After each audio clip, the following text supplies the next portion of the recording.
Halo, salam semangat. Jumpa kembali dalam video pembelajaran matematika SMA.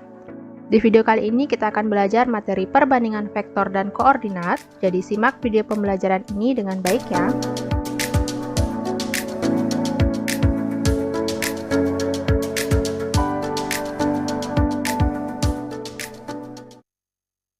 Sesuai judulnya, kita akan belajar materi perbandingan koordinat titik di ruang 2 dan ruang 3, serta perbandingan dalam bentuk vektor. Kita langsung saja lihat materi untuk perbandingan koordinat titik di ruang 2. Nah, untuk konsepnya, jadi misalkan kita memiliki dua buah titik, misalkan titik A, X1, Y1 dengan titik B dengan koordinat X2, Y2. Nah, titik A dan B ini akan membentuk sebuah ruas garis, yaitu garis AB. Apabila dari ruas garis AB ini terdapat titik P dengan koordinat XP, YP, serta diketahui perbandingan AP-nya adalah M, dan perbandingan PB-nya adalah N. Nah, ketika titik A, titik B, kemudian perbandingan AP dan PB-nya diketahui, kita bisa menentukan koordinat titik P, yaitu XP dan YP-nya, dengan menggunakan formula ini. Untuk XP, M dikali X2 ditambah N dikali X1 dibagi dengan M ditambah N. Dan untuk YP-nya, M dikali Y2 ditambah N dikali Y1 dibagi dengan M ditambah N. Nah, untuk formula ini tidak perlu dihafal. Jadi konsepnya itu perbandingan AP yaitu M kita kalikan dengan titik terjauh dari M yaitu B, serta perbandingan PB yaitu N kita kalikan dengan titik terjauh dari N yaitu titik A. Nah, jadi konsepnya itu perbandingannya menyilang dengan titiknya ya. Nah, kita lihat contoh soalnya. Tentukan koordinat titik P yang terletak pada garis AB jika diketahui titik A dengan koordinat 4, negatif 1, dan titik B dengan koordinat negatif 1,9, serta perbandingan AP berbanding PB-nya adalah 2 berbanding 3. Nah, untuk penyelesaiannya kita akan menggambarkan terlebih dahulu. Jadi titik A, titik B ini membentuk sebuah ruas garis. Dari ruas garis ini terdapat titik P dengan perbandingan AP-nya adalah 2, kemudian PB-nya adalah 3. Nah, untuk meletakkan perbandingan kalian sesuaikan dengan yang di soal, karena di sini AP terlebih dahulu, jadi AP berbanding PB, maka AP itu nilainya adalah 2 dan PB-nya adalah 3 gitu ya. Serta 2 ini sebagai M dan 3 ini sebagai N. Nah, maka sekarang kita akan mencari titik P. Untuk yang pertama nilai XP dengan formula ini. Jadi XP-nya adalah M dikali X2, M-nya adalah 2 dan X2-nya adalah negatif 1. Ditambah dengan N dikali X1, N-nya adalah 3 dan X1-nya adalah 4. Dibagi dengan M tambah N, jadi 2 tambah 3. Hasilnya adalah negatif 2 ditambah 12 dibagi 5. Negatif 2 ditambah 12 sama dengan 10 dibagi 5, maka XP sama dengan 2.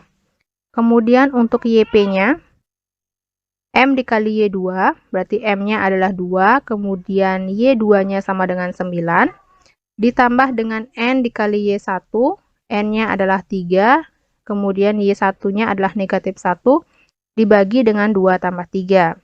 Hasilnya adalah 18 dikurang 3 dibagi 5, di mana 18 dikurang 3 sama dengan 15, dibagi dengan 5, maka nilai YP-nya sama dengan 3.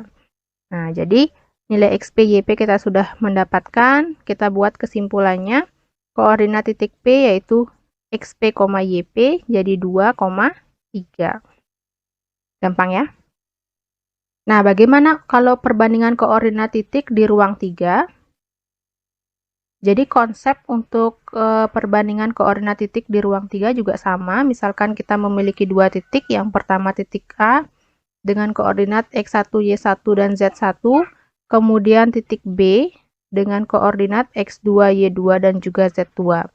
Titik A dan B ini membentuk ruas garis AB, dan apabila terdapat titik P dengan koordinat XP, YP, dan ZP, dan juga perbandingan AP-nya diketahui adalah M, serta perbandingan PB-nya adalah N, maka untuk menentukan koordinat titik P, kita gunakan formula sama seperti yang tadi. Jadi XP-nya sama, YP-nya juga sama, dan tambahannya lagi 1 karena di ruang 3, ZP. Jadi konsepnya sama, perbandingan AP yaitu M kita kalikan dengan titik terjauhnya yaitu B, dan perbandingan PB-nya yaitu N kita kalikan dengan titik terjauhnya yaitu titik A. Kita lihat contoh soalnya. Tentukan koordinat titik P yang terletak pada garis AB jika diketahui titik A dengan koordinat negatif 4, 1, dan 5. Kemudian titik B dengan koordinat 2, negatif 5, dan 3. Dan perbandingan AP berbanding PB-nya sama dengan 3 berbanding negatif 1. Untuk penyelesaiannya sama, kita akan buatkan gambarnya dulu. Jadi nilai M-nya di sini adalah 3. Kemudian N-nya adalah negatif 1. Kita akan cari koordinat titik P yang pertama untuk nilai XP-nya. Nah, jadi XP sama dengan M dikali X2. Nilai M-nya 3, X2-nya adalah 2. Ditambah dengan N dikali X1. Nilai N-nya adalah negatif 1, kemudian X1-nya adalah negatif 4. Dibagi dengan M ditambah N. 3 ditambah negatif 1. Sehingga hasilnya adalah 10 dibagi 2, hasilnya adalah 5. Kemudian untuk YP-nya, jadi M dikali Y2, M-nya 3, Y2-nya negatif 5, ditambah dengan N dikali Y1, N-nya negatif 1, kemudian Y1-nya adalah 1, dibagi dengan 3 ditambah negatif 1. Hasilnya adalah negatif 16 dibagi 2, maka nilai YP-nya sama dengan negatif 8. Kemudian nilai ZP. Nah, ZP-nya M dikali Z2, M-nya 3, Z2-nya adalah 3, ditambah dengan N dikali Z1, N-nya negatif 1, Z1-nya adalah 5, dibagi dengan 3 ditambah negatif 1. Hasilnya adalah 4 dibagi 2, maka nilai ZP-nya sama dengan 2. Nah, jadi kita simpulkan koordinat titik P kita peroleh adalah 5, negatif 8,2. Gitu gampang ya. Nah, jadi itulah konsep dan juga formula untuk menentukan suatu koordinat titik dari perbandingan koordinat titik di ruang 2 dan juga ruang 3. Selanjutnya, mari kita lihat materi untuk perbandingan dalam bentuk vektor. Nah, untuk konsepnya, misalkan dalam bidang kartesius, terdapat dua buah titik, yaitu titik A dan juga titik B. Di antara titik ini terdapat sebuah titik, yaitu titik P. Nah, apabila dari titik A dan B ini kita akan tarik garis ke titik 0,0. Nah, dari titik ini kita akan beri nama sebagai vektor posisi A dan juga vektor posisi B. Begitu juga kita akan menarik garis dari titik 0,0 ini ke titik P apabila diketahui vektor A dan juga vektor B, serta diketahui perbandingan dari AP ini adalah M dan juga perbandingan PB-nya adalah N. Maka bagaimana cara menentukan vektor posisi P ini? Nah, jadi vektor posisi P ini bisa kita peroleh dengan menggunakan formula berikut ini. Jadi vektor P sama dengan M dikali vektor B ditambah N dikali vektor A dibagi dengan M ditambah N. Jadi konsepnya sama dalam perbandingan koordinat. Perbandingan AP yaitu M ini kita kalikan dengan vektor terjauhnya yaitu B, dan perbandingan PB yaitu N kita kalikan dengan vektor terjauhnya yaitu A. Gitu ya. Nah, kita lihat contoh soalnya. Nyatakan vektor posisi titik C dengan vektor A dan vektor B jika titik C membagi AB dengan perbandingan 3 berbanding 7. Jadi untuk penyelesaiannya, pertama kita akan gambarkan terlebih dahulu. Nah, ini bentuk gambarnya, jadi perbandingannya 3 banding 7, maka AC-nya adalah 3, kemudian CB-nya adalah 7. Kemudian yang ditanyakan adalah vektor posisi C ini. Jadi, kita gunakan formula ini untuk mencari vektor posisi C, sehingga vektor posisi C sama dengan M dikali vektor B, M-nya adalah 3, berarti 3 dikali vektor B, ditambah N-nya 7, 7 dikali vektor A dibagi dengan M ditambah N, 3 ditambah 7.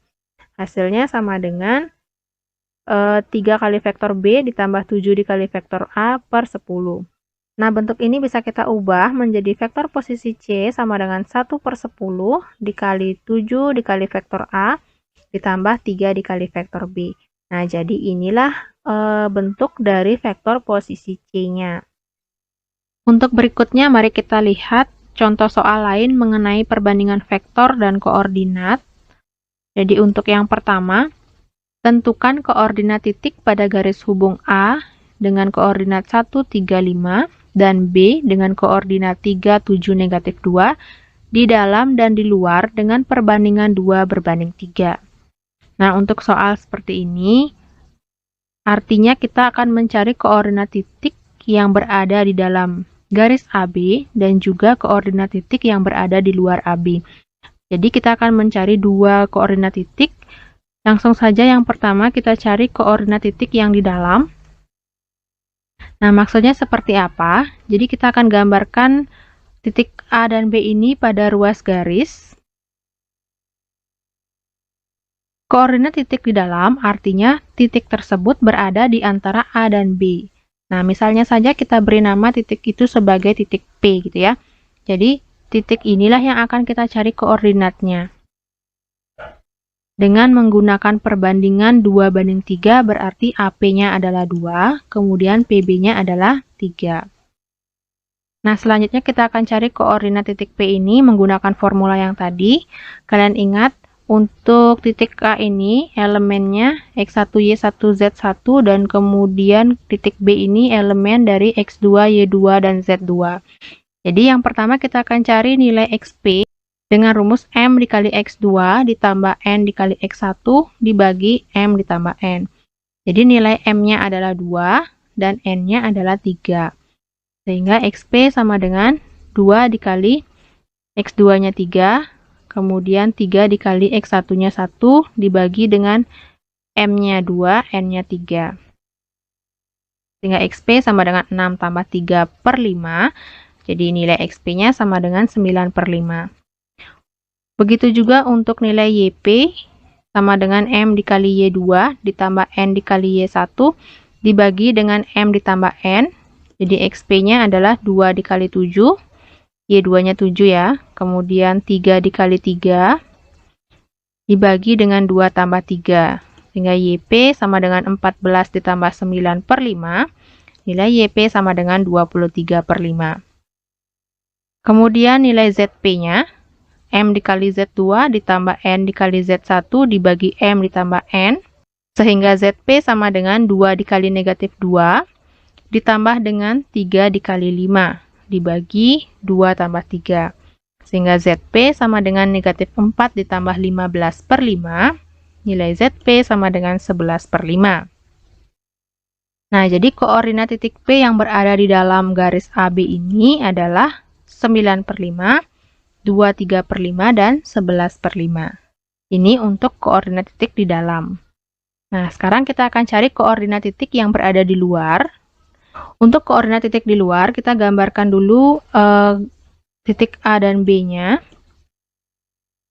Nah, jadi karena dia di luar, maka titik itu berada di luar garis AB ini. Titik tersebut boleh berada di luarnya A atau di luarnya B. Nah, saya akan letakkan titik ini di luar A. Misalkan di sini sebagai titik P. Nah, jadi perbandingannya kita tetap menggunakan perbandingan yang tadi, yaitu AP berbanding PB. Karena AP ya, di sini AP-nya itu ke kiri. Kemudian yang kedua PB, berarti dari P ke B. Kalau PB-nya tetap 3. Itu. Sehingga AP berbanding PB-nya ini menjadi negatif 2 berbanding 3. Paham ya? Kalian lihat saja di sini AP berarti dari A ke P. Karena awalnya dia 2, maka karena dari A ke P dan letak P-nya itu di sebelah kirinya A, maka berubah menjadi negatif 2. Kemudian di sini PB-nya tetap dari P ke B. Jadi tetap 3, tidak ada perubahan arah. Nah, setelah itu kita langsung saja mencari koordinat titik P ini tetap menggunakan formula yang tadi. Jadi yang pertama kita cari XP-nya, yaitu M dikali X2 ditambah N dikali X1 dibagi M ditambah N. Nah, di sini perubahannya hanya nilai M dan N-nya ya. Nilai M-nya negatif 2, kemudian N-nya 3. Kemudian untuk X1 dan X2-nya tetap. Jadi negatif 2 dikali 3 ditambah 3 kali 1 per negatif 2 ditambah 3. Hasilnya adalah negatif 6 ditambah 3 per 1. Sehingga XP sama dengan negatif 3. Kemudian untuk YP-nya, dengan rumus yang sama, kita substitusikan nilai M-nya negatif 2 dikali 7 ditambah 3 dikali 3 dibagi negatif 2 ditambah 3, sehingga YP sama dengan negatif 14 ditambah 9 per 1. Jadi YP-nya sama dengan negatif 5.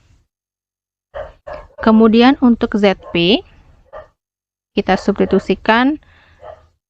Jadi ZP sama dengan negatif 2 dikali negatif 2 ditambah 3 dikali 5 dibagi negatif 2 ditambah 3. Sehingga ZP sama dengan 4 ditambah 15 per 1. ZP-nya adalah 19.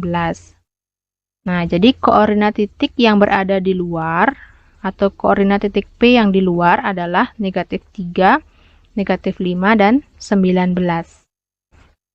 Jadi kalau untuk koordinat titik yang berada di dalam itu gampang, artinya titik tersebut berada di antara A dan B. Nah, kalau koordinat titik itu berada di luar, artinya titik tersebut berada di luar A atau berada di luar B. Jadi kalau berada di luar A, maka nilai M-nya yang berubah menjadi lawannya. Terus kalau titik tersebut kalian letakkan di luarnya B, maka yang berubah nilai N-nya menjadi lawannya. Itu ya. Nah, selanjutnya kita lihat contoh terakhir. Diketahui titik A dengan koordinat 1, 2, 3, kemudian titik B dengan koordinat 3, 3, 1, serta titik C dengan koordinat 7, 5, dan negatif 3.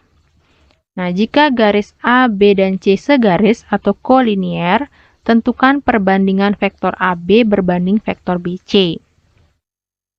Nah, kalau sekarang mencari perbandingan vektor dari garis yang segaris atau kolinier. Nah, jadi untuk menentukan perbandingannya, kita akan mencari vektor AB dan vektor BC-nya dulu, kemudian kita cari panjang vektornya, kemudian kita cari perbandingannya. Jadi penyelesaiannya yang pertama, kita akan cari vektor AB. Vektor AB caranya adalah vektor OB dikurangi vektor OA, atau titik B dikurangi titik A. Sehingga vektor OB-nya adalah 3, 3, 1 dikurangi dengan 1, 2, 3. Maka setiap elemen yang sama kita kurangkan, kita dapatkan vektor AB-nya. 3 dikurang 1 menghasilkan 2, kemudian 3 dikurang 2 hasilnya 1, dan 1 dikurang 3 hasilnya negatif 2. Nah, setelah mendapatkan vektor AB, kita cari panjang vektornya. Ingat rumus panjang vektornya ya. Jadi, panjang vektor AB sama dengan akar 2 kuadrat ditambah 1 kuadrat ditambah negatif 2 kuadrat. Sehingga panjang vektor AB sama dengan akar 4 ditambah 1 ditambah 4 sama dengan akar 9. Atau hasilnya adalah 3. Nah, kemudian kita akan cari vektor BC-nya. Dengan langkah yang sama. Vektor BC yaitu vektor OC dikurangi vektor OB. Atau titik C dikurangi titik B. Sehingga vektor BC sama dengan 7, 5, negatif 3. Dikurangi dengan 3, 3, 1.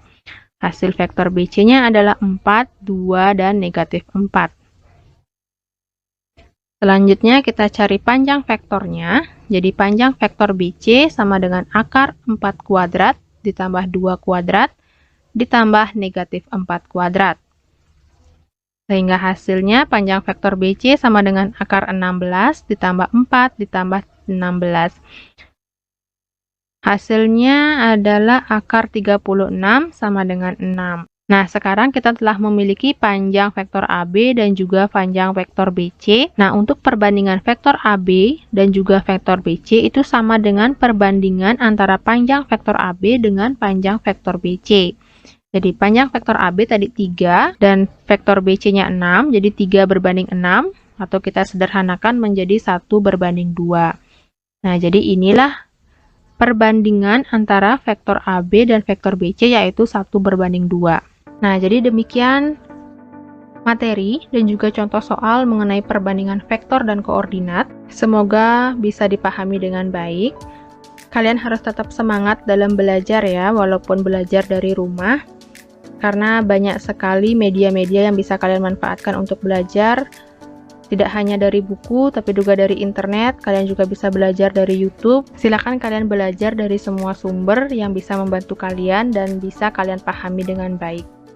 Dan selanjutnya, semoga kalian bisa mengerjakan latihan soal juga dengan baik setelah memahami materinya. Jangan lupa untuk subscribe channel YouTube ini untuk mengetahui video-video baru dari channel saya. Dan saya ucapkan selamat belajar, sampai jumpa di video berikutnya ya. Bye-bye!